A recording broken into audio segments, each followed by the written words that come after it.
Good afternoon, guys, or I should say good morning, guys. This is Working, bringing you a quick update on Steem. Hope you guys are having a wonderful morning. We're looking at Steem to Bitcoin pairing 4-hour chart on Bittrex.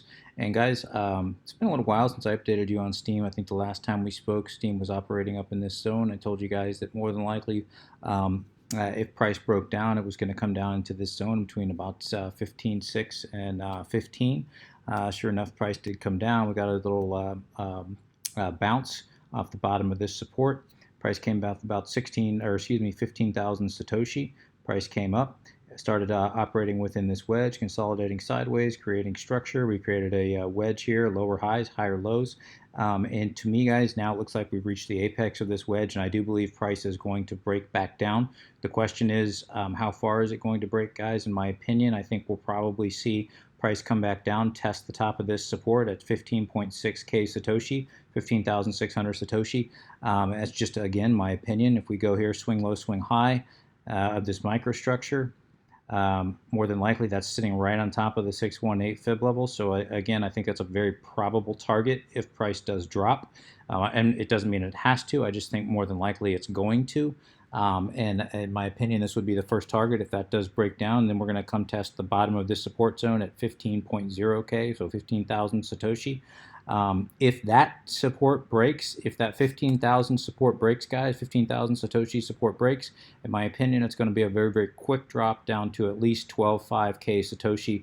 If we look back here in the past, if I pull out here to my daily chart, we can see there's just almost no support between that 15,000 and 12.5K Satoshi. Is just no real support zone at all until we hit 12.5. So I'm not saying it has to. I just think probability tells us that more than likely it's going to, if it does end up breaking down below 15,000 Satoshi. But it doesn't mean it has to, guys. More than likely, price will break down, consolidate sideways before it decides to make its next run.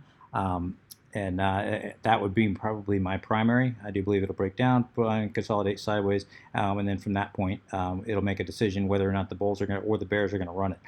From a trading perspective, if you wanted to take a quick short from its current price of 16.4 Satoshi or 16,400 Satoshi, or I should say it was about 16,500 Satoshi actually, down to about 15,000 Satoshi, that'd be a very fair trade.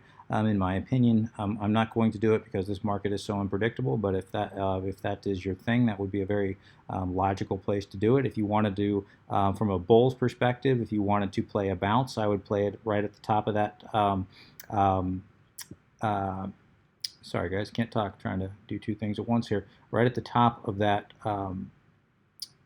there we go, right at the top of this 618 fib. Right at this level, right between the top of that golden, or the golden pocket between the 618 fib and the 65 fib level. So that's going to be sitting between 15.6 and 15.5K Satoshi. I do think we'll likely see a bounce right there. Now, whether or not it's a strong bounce, again, probably not. If you did play that, I'd play a very, very, very quick trade from maybe 15,500 to 16,000 Satoshi. Again, not a lot of profit.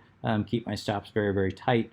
So that wouldn't be a trade I would take, but if you want to take a quick scalp trade, that would be more than likely one to do it. To the upside, if price did break up, which it looks like it's breaking down now, so this could also be a bear trap, guys. Also keep that in mind. We could see price break down, hit that 618 fib level, or even higher, possibly the 0.5, possibly to the bottom of this structure. There is looks like there's a tiny little demand zone right in here at about 16,000 K Satoshi, so I can't see it coming down, hitting that, creating a bear trap, and then impulsing back up. That'd be the most bullish scenario. In fact, here we go, guys. Looks like price is breaking down as I'm giving you this. We'll see if it does play out that way. But that'd be the most bullish scenario in my opinion. I don't think that's going to hold, but if you're a risky trader and you wanted to do that, knock yourself out. If we look at our indicators, we can see hidden bearish divergence. Excuse me, guys.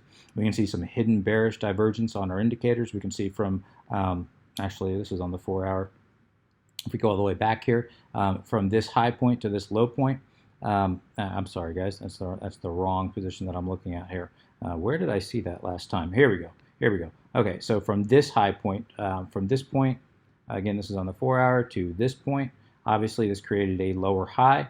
And if we reverse that, we look at here on the RSI, we can see On the top side, guys, we can see it created a higher high. Anytime you're in a downtrend, which this is, you look for hidden divergence on the top of the of whatever indicator you're using. In this case, the RSI. We can see we had a higher high. That's a hidden bearish divergence, indicating that price is more than likely going to drop down.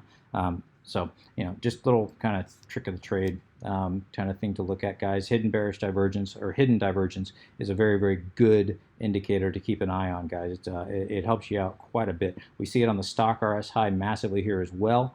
We can see from this point to this point, obviously a massive drop. However, if we look at, this is on the daily, if we look at our stock RSI from the same point, this point to this point, we had a higher high on the stock, creating hidden bearish divergence again, guys. So indicating that price is more than likely going to end up breaking down. Okay, if we come over here, we look at our moving averages. We can see our moving averages and our exponential moving averages both. I've got the 50 and the 200-day moving average and the 21, 8, and 55-day exponential moving averages here on the chart. We can see the exponential moving averages as well as the 50 represented in orange here. The 50-day moving average are converging on top of each other. That often happens before a larger price move. We can also see the Bollinger Bands are starting to converge a little bit, not a lot, but a little bit, indicating a larger move may be coming. So we'll just have to wait and see how this ends up playing out. If we zoom into the bigger picture, guys, from a larger, more 30,000 foot view, we can see that price is kind of operating within a larger wedge. Let me come out here to the daily. You can see it a little better. Price is operating within a larger wedge here, guys. So I wouldn't be surprised to see price possibly come down, test the bottom of this zone, and then kind of move its way back up, test the top of the zone. And as we reach the apex, a larger move to come. That's going to come sometime in September. I think we'll see at the end of September, possibly the beginning of November, more than likely the end of September, maybe even mid-September. We'll see that larger move in price. And I do think at that point, guys, I do predict that price is going to break up. However, we always have to watch out for the potential that the larger move would be a breakdown in price. This wedge just indicates that more than likely we're going to get a larger move. It doesn't indicate which direction that it's going to go. However, in my opinion, my bias is more than likely it'll probably break up sometime at the end of September. So that's just a larger point of view in my opinion. So anyway, guys, these are my quick thoughts on Steem. If you have any comments, questions, suggestions, please let me know in the comment section below. And until next time, guys, please trade safe. This is Working, signing out.